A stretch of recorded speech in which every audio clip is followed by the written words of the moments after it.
Bon, chers amis, Bessorot Avot, Chazak Ubaruch, Tiskul et Mitzvot. On a notre petit cours de 20 minutes aujourd'hui que je ne vous cache pas, j'invente rien, j'apprends rien.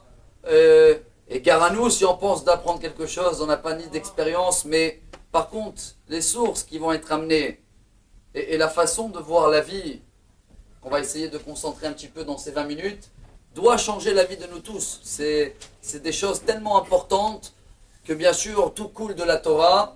Et on va commencer justement notre cours aujourd'hui avec une phrase extraordinaire. Et rappelez-vous de cette phrase. C'est Rabbi Yerucham Mimir, un grand rabbin d'une ville Mir en Pologne, je pense en Pologne ou Ukraina, quelque part là-bas, Ukraine.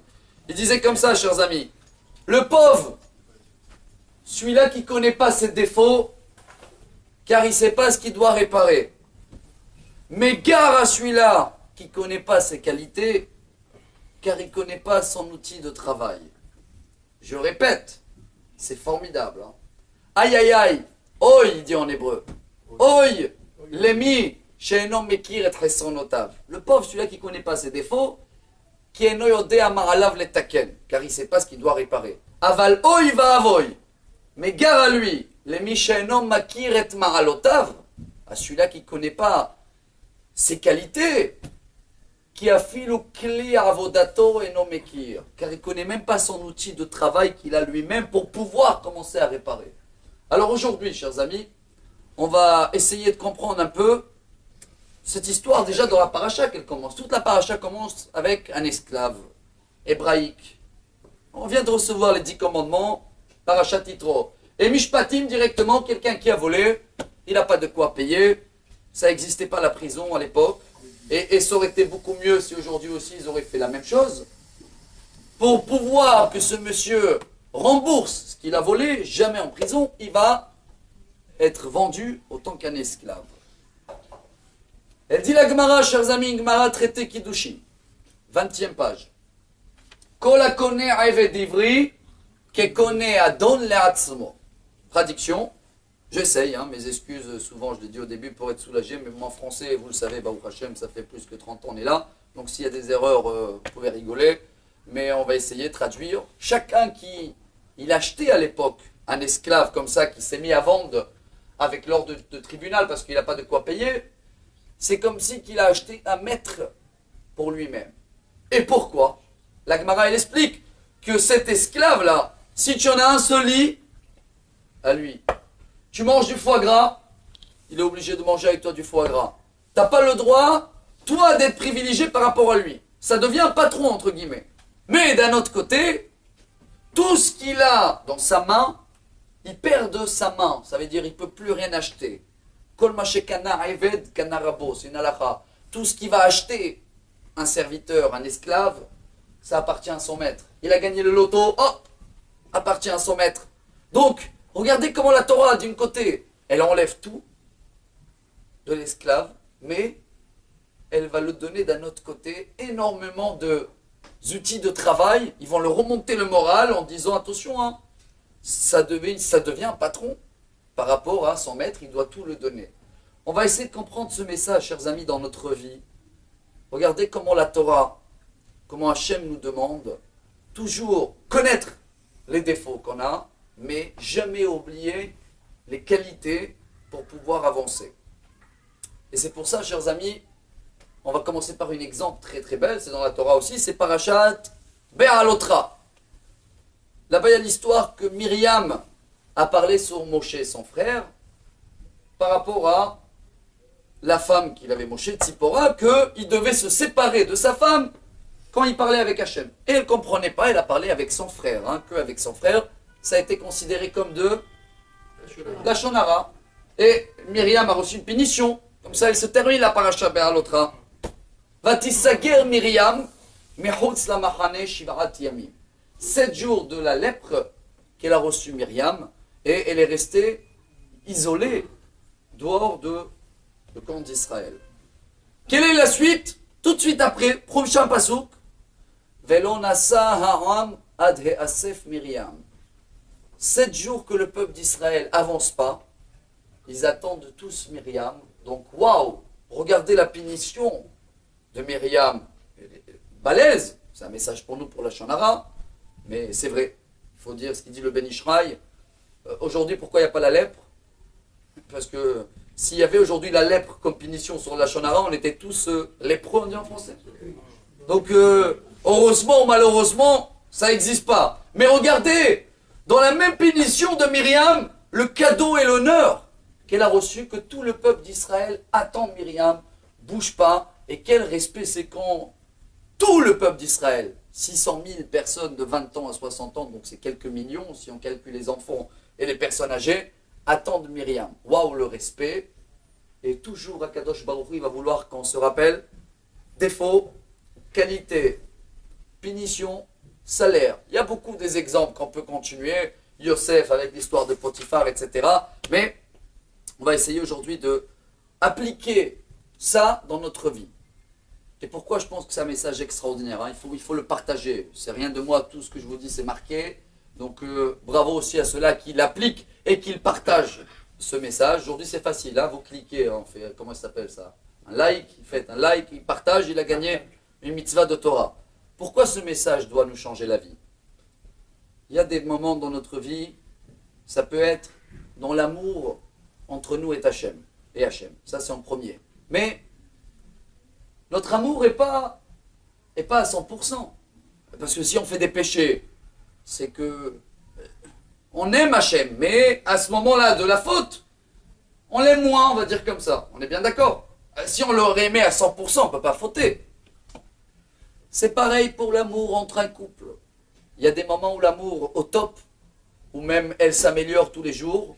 Et ça, si Dieu veut, on avait dit qu'on va faire Bezrat Hachem une petite série dessus par rapport à comment améliorer la vie de couple tous les jours. Si on se lève le matin et l'amour n'est pas meilleur qu'hier, il y a un problème à réparer. Et après, chers amis, même on va te prendre un exemple dans toute la vie, dans le travail. Tu as envie d'avancer et tu ne sais pas comment avancer. Et bien là, chers amis, avec la même méthode qu'on a commencé le cours, il y a une Mishnah que chacun de nous doit se rappeler. Et cette Mishnah-là, malheureusement, je dis, hein, elle est dit juste à quelqu'un qui a quitté ce monde après 120 ans, juste avant l'enterrer, tout le monde cite la même Mishnah. C'est une Mishnah très connue, c'est une Mishnah Pirkei Avot. En français, je crois que c'est Maxime des Pères, c'est ça? La première Mishnah du 3e chapitre. Akavia ben Ma'alalel Omer. Istakel bishlosha dvarim ve'en ataba lidei avera. On va essayer de traduire, c'est un message formidable. Donc ce rabbin, ce Tana, et 2000 ans en arrière, il nous apprend. Regarde 3 détails et tu ne peux pas fauter. Ce qui veut dire, ton amour vis-à-vis d'Hachem sera parfait. Ton amour vis-à-vis de ta femme sera parfait. Ta façon de travailler ou l'amour de ton métier sera parfaite. Alors regardez ces 3 étapes, qu'on va parler de ça, c'est le cours, c'est ce but. 1. Da me'ain bata. Sache d'où tu viens. 2. Ule'an ata olech. Et où tu vas après 120 ans. 3. Velifnemi ata ati diten din vechashbon. Et tu dois rendre des comptes tous les jours ou après 120 ans. Ça, peut-être on va ouvrir une parenthèse pour le classer tout de suite. C'est vrai que nous, on pense qu'on est jugé que Rosh Hashanah. Car elle dit la Gemara Beitza, Gemara Rosh Hashanah aussi 15e page, que Kol mezonotav shel adam mi tishrei a tishrei ktuvim chutz mi tishrei. Tout ce qu'on va gagner, on va dire comme ça, toucher de Tishrei, donc c'est le mois de Rosh Hashanah, jusqu'au prochain Tishrei, ça a été jugé, sauf les frais de Tishrei. Tishrei, on a vu les initiales, Toa, Shabbat, Rosh Chodesh, Yom Tov. Vas-y, c'est pas dans le compte. Bravo, mais attention, elle dit la Gemara Rosh Hashanah, Adam Nidon Bechol Yom. On est jugé tous les jours. Et la Gemara, elle raconte, et elle détaille, il y a 24 tribunaux, on dit en haut, qui jugent la personne chaque heure. Alors si vous demandez la question que les élèves de Baal Shem Tov, ils ont demandé, ils ont dit, monsieur le rabbin, je comprends pas. Si on a été déjà jugé Rosh Hashanah, ça sert à quoi d'être jugé tous les jours? Il les a répondu par une histoire. Et il avait rencontré le Zalman, je crois qu'il s'appelait, le monsieur qui prenait l'eau, piseur d'eau de le village. Il a dit, Zalman, comment ça va? Baruch Hashem, monsieur le rabbin, très très bien. grâce à Dieu, j'amène de l'eau à tout le monde. L'eau, c'est la vie, c'est la source de la bracha. Et voir les sourires des gens et le merci, je suis le plus heureux du monde. Bon, 3 jours après, il n'a toujours pas répondu, le Baal Shem Tov. Il voit Zalman. Zalman, viens, comment ça va? J'en peux plus, monsieur le rabbin, j'en peux plus. Je suis fatigué, je suis âgé, je porte l'eau, il y en a plein qui ne reconnaissent pas. Il y en a un, il se plaint, il dit c'est que la moitié, c'est machin.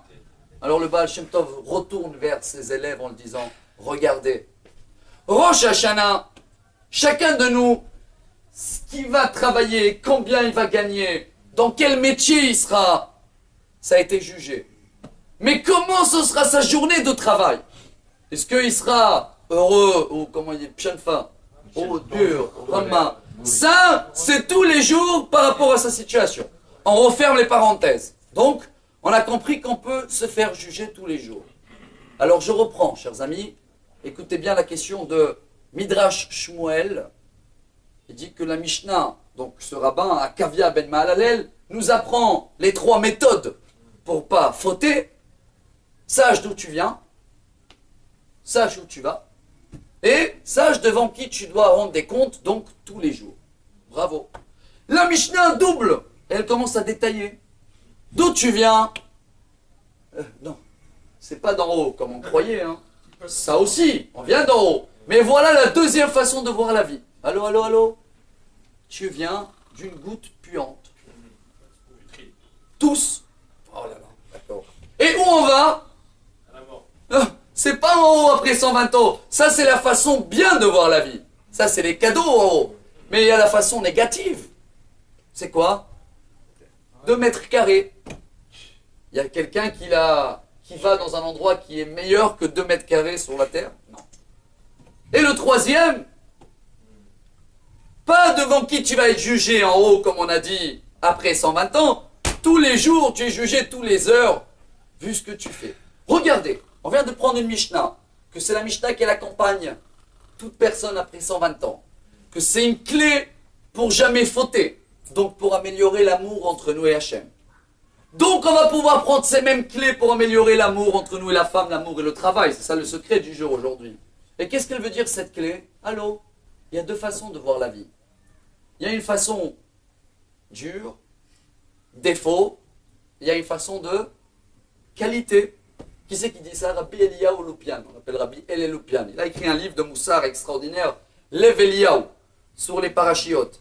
Et lui, il marque ça dans la paracha de Tazria Metzoa, là-bas par rapport à Myriam. Parce qu'on a vu qu'elle a reçu le cadeau et la punition en même temps. La lèpre, mais le respect que tout le peuple il a attendu. Et chers amis, lui, il dit comme ça. Il coupe cette Mishnah en 2.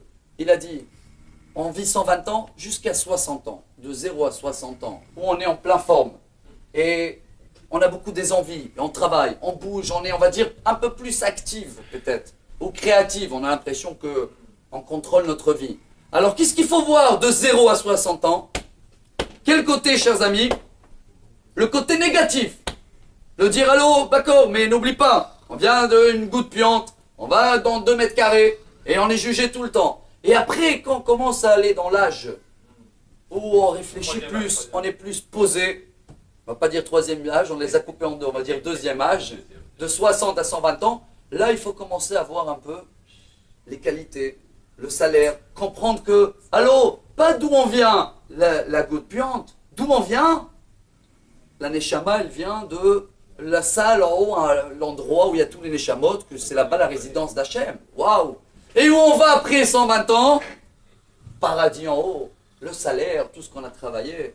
Et on va être jugé sur quoi? Sur toutes les bonnes actions qu'on a fait dans notre vie.